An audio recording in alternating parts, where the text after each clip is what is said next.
Muito bem, eu sou João Franzin, hoje é dia 14 de outubro de 2024, portanto, data que precede o Dia do Professor, dia 15 de outubro. Vou falar com o professor Celso Napolitano, que preside o SIMPRO, o Sindicato dos Professores de São Paulo, e também a federação da categoria, a FEPESP. Professor Celso, parece que neste dia 15 temos uma boa notícia em termos de dinheiro, de ganho para os professores. Do que se trata?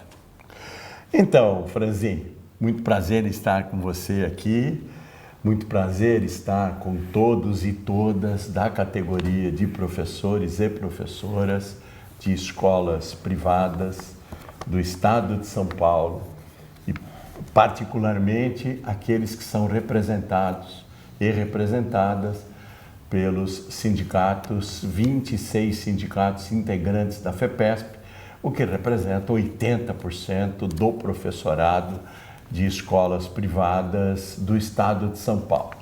Realmente hoje é o dia que precede a data final de pagamento da PLR ou abono especial, que foi negociada no início deste ano, que foi aprovada por todas as assembleias dos 25 sindicatos integrantes da FEPESP, pelo menos dos 24 sindicatos, apenas 2 sindicatos fizeram negociações em separado. Mas por 80% dos docentes e das docentes das escolas privadas do estado de São Paulo, do ensino básico, desde a educação infantil até o ensino médio. Amanhã, repito, 15 de outubro, é o dia final para o pagamento da PLR ou abono especial de 18% do salário. Fazem jus a este pagamento os professores e as professoras, no caso também os e as auxiliares de administração escolar, que se encontram em atividade na escola neste mês. Perfeito. Então, todos e todas têm amanhã prazo final para receber 18% da sua remuneração bruta como PLR ou abono especial, sendo professor, professora, auxiliar de administração escolar de escolas privadas de educação básica, da educação infantil até o ensino médio. Perfeito. Professor e professora e auxiliar, caso um de vocês não receba os 18%, procure o seu sindicato, o sindicato da sua base, para buscar o que é teu, né? Já diz o ditado que é do homem o bicho não come. É isso mesmo. Quem, por acaso, é importante eu citar, desculpa interromper, claro, João, quem por acaso não recebeu os 18% tem que ter agregado à sua base salarial 1,5% a partir de março. Então, o reajuste que foi aprovado pelas assembleias foi de 5%. Foi superior à inflação em quase 2%. Porém, a escola que optar por não pagar a PLR tem que acrescentar ao salário, a partir de março, 1,5%. Então, o reajuste de professores, professoras e auxiliares de administração escolar, retroativo a março, terá que ser 6,5%. Perfeito. Professor Celso Napolitano, presidente da FEPESP. A gente faz contato com os sindicatos integrantes, observa os sites, congressos, seminários, e uma questão que tem surgido com bastante frequência nos debates entre as direções e entre os trabalhadores também representados é a questão, digamos, da saúde mental. Ou seja, saúde mental, lato sensu, é agravada por problemas como estresse, excesso de jornada, assédio, esgotamento e hoje o que se chama também de síndrome de burnout. Como é que a FEPESP pensa em, além de fazer os debates, como é que pensa em enfrentar essa questão? E pergunto mais, É possível amanhã ter algum tipo de cobertura, de abrangência dessa temática na convenção coletiva? Sim, João. A FEPESP, os sindicatos integrantes, nós trabalhamos com essa questão já há muito tempo, notadamente após a pandemia, quando foram incorporadas as atividades do professor, outrora atividades presenciais, também aquelas tecnológicas, que nós chamamos de hora tecnológica. Sim. Então, procuramos abordar essa questão na Convenção Coletiva de Trabalho e conseguimos uma cláusula que nos foi concedida em dissídio coletivo, portanto, pelo Tribunal Regional do Trabalho, que remunera o professor ou a professora pela hora tecnológica. De todas essas atividades que foram incorporadas à nossa atividade original, as nossas funções originais, que dizem respeito ao trabalho com o trabalho que nós chamamos de digital, em plataformas, etc. De todas essas questões que você levantou, os principais problemas relacionados à saúde do professor decorrem efetivamente do excesso de trabalho. Então, eu vou lembrar que no dia 13 de março de 2020, todos nós fomos arrancados do nosso ambiente de trabalho escolar e transferidos para a nossa casa. Então, professor e professora, principalmente, tiveram que fazer das suas casas estúdios de transmissão. Muitas vezes sem conhecimento tecnológico para tanto. Na maioria dos casos, usando seus próprios equipamentos e tendo que lidar com as questões também que a pandemia trouxe as dificuldades a todos. Muita gente, além de cuidar dos próprios filhos, tinha que cuidar dos seus entes queridos, dos seus idosos, etc., e continuar dando aula, porque a escola não parou, nenhum momento parou. Fizemos esse trabalho. Quando voltamos ao trabalho presencial, aquelas questões que eu vou chamar de digitais foram incorporadas ao trabalho normal. E aí aumentou sobremaneira a carga de trabalho de professores e professoras. Então, o trabalho nas plataformas, onde o atendimento a alunos, a pais, etc., era comum naquele momento, passou a ser também comum depois da volta. E o professor, a professora, ele é exigido até nos seus momentos de folga. Os famosos grupos de WhatsApp, que não respeitam descanso, que não respeitam sábado, domingo, etc. Então, isso já foi tratado na convenção coletiva, no que se chama de hora tecnológica. Tá. E, inclusive, hoje mesmo tem uma notícia de que a Justiça do Trabalho entregou um trabalho sobre novas regulamentações que falam sobre o trabalho à distância, os famosos home offices da vida. No caso do professor, nós temos o home office e temos a atividade presencial com um aluno também.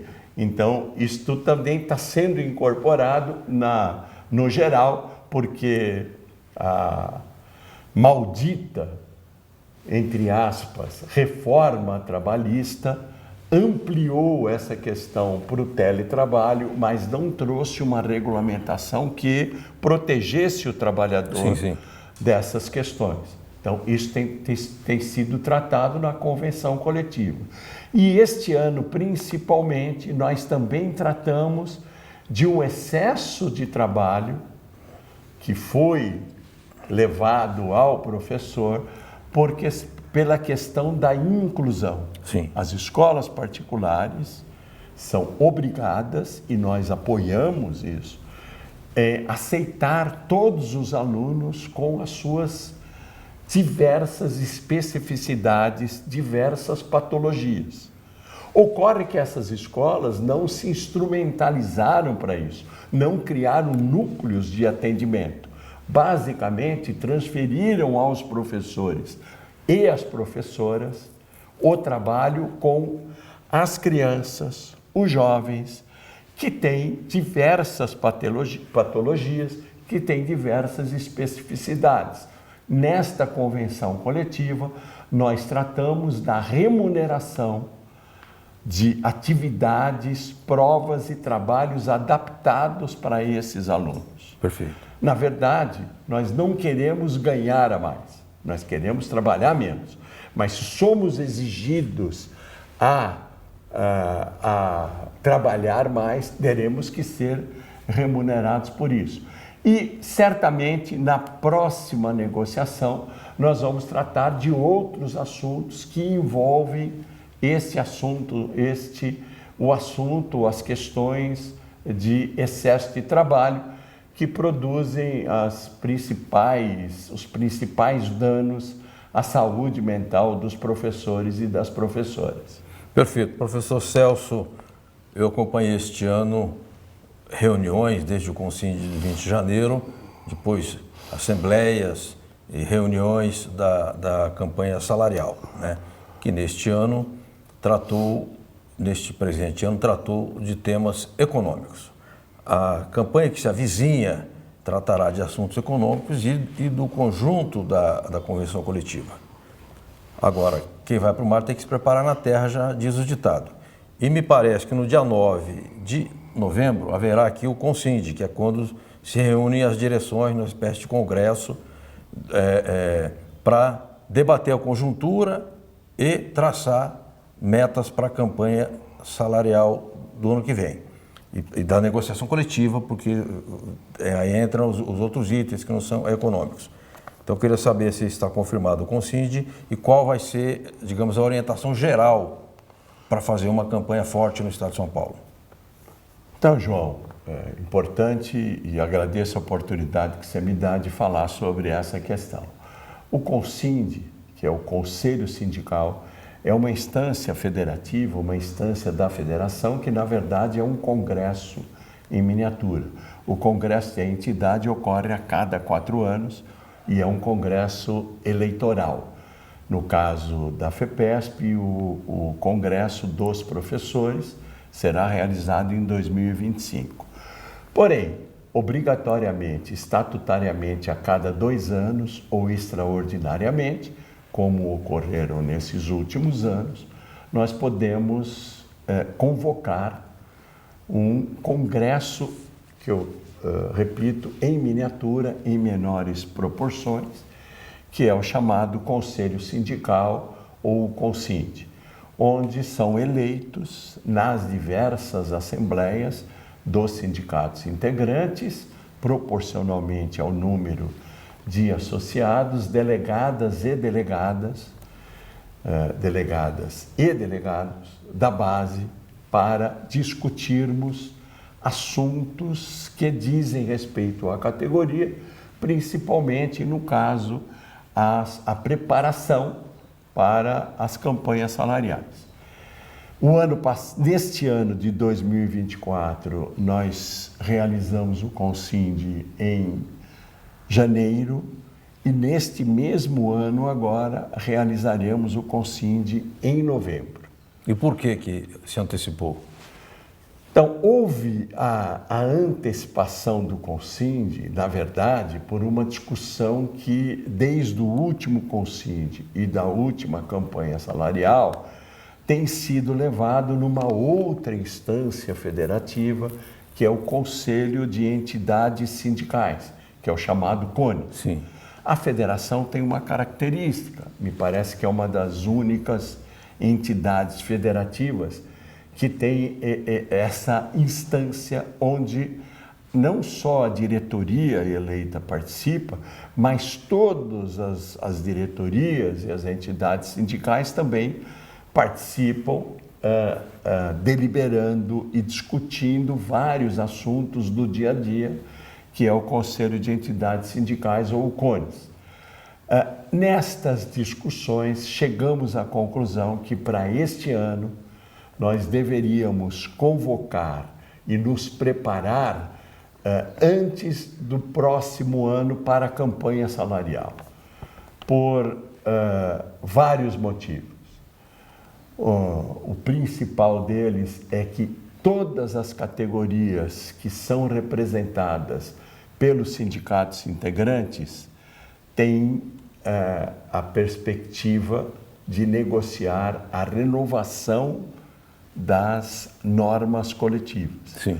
Então, professores do SESI e do SENAI, professores e professoras do SESI e SENAI, professores e professoras do SENAC, professores e professoras e auxiliares de administração escolar da educação básica, professores e professoras e auxiliares de administração escolar do ensino superior terão que renovar os acordos coletivos ou convenções coletivas.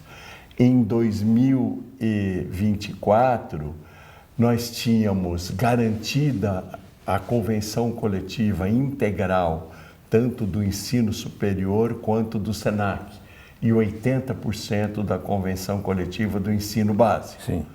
Tivemos só que negociar por completo o SESI. Mas no ano que vem, não. O ano que vem nós temos que renovar toda a convenção coletiva. Temos que garantir todos os direitos, porque a cada negociação é uma luta à garantia dos direitos conquistados, como garantia semestral, plano de saúde, como recesso e férias, férias coletivas, como bolsa de estudos para os filhos ou filhas dos professores, além de renovar essas garantias, porque elas são renováveis, elas não estão inscritas na lei, elas são renováveis ano a ano. Além de renovar, temos que ampliar novas conquistas. Então, é preciso que nós nos preparemos para isso e que nós preparemos os dirigentes sindicais, as dirigentes sindicais, para que depois nós possamos mobilizar as categorias. Perfeito. Por isso que a gente precisa fazer essa discussão a partir de novembro, principalmente para o SESI e SENAI, onde nós iremos discutir com a categoria de uma antecipação, inclusive das negociações. Então, precisamos nos preparar mais, precisamos preparar as categorias e, para isso, temos que fazer essa discussão antecipadamente, agora no mês de novembro, dia 9, que é o Consinde da FEPESP. Perfeito, perfeito.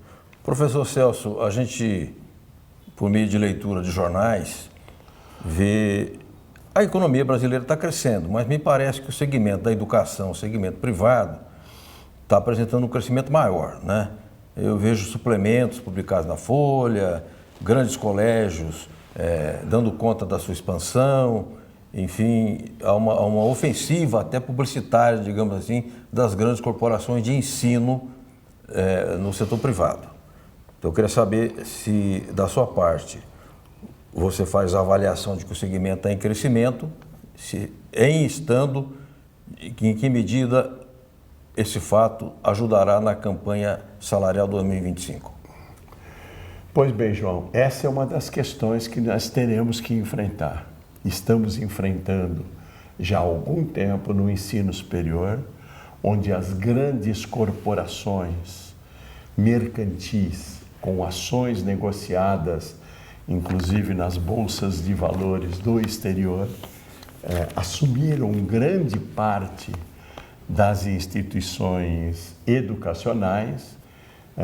Nesses dias mesmo há notícias sobre fusão e incorporação da Edux, que é Estácio, com outros grandes grupos, como a SER, etc., estão se organizando cada vez mais e representando uma grande parte dos mantenedores do ensino superior, o que tem dificultado sobremaneira as negociações, sobretudo em função dos representantes dessas instituições que estão sentados e participam, estão sentados na mesa de negociações e participam dessas conversas.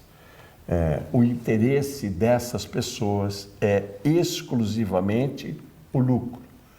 Eu já negociei com mantenedores de famílias tradicionais, de grupos tradicionais, que, lógico, tinham, como sempre, são capitalistas, mesmo as filantrópicas, ditas filantrópicas, confissionais, mas que tinham por trás um interesse educacional, de qualidade de ensino.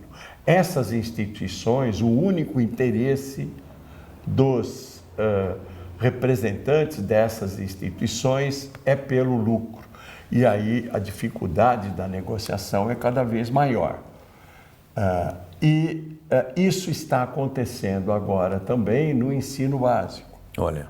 Muitas organizações estão assumindo e negociando e adquirindo instituições de ensino tradicionais e também com o objetivo de lucrar cada vez mais neste segmento aqui do Brasil, que é visto como uma grande fonte de investimento. Perfeito. Quando uma grande instituição, a Croton, estava adquirindo várias outras instituições, e hoje ainda ela é uma das maiores empregadoras, um exemplo só, na região do ABC, praticamente quem não trabalha na Croton não trabalha, que é o sistema Anhanguera.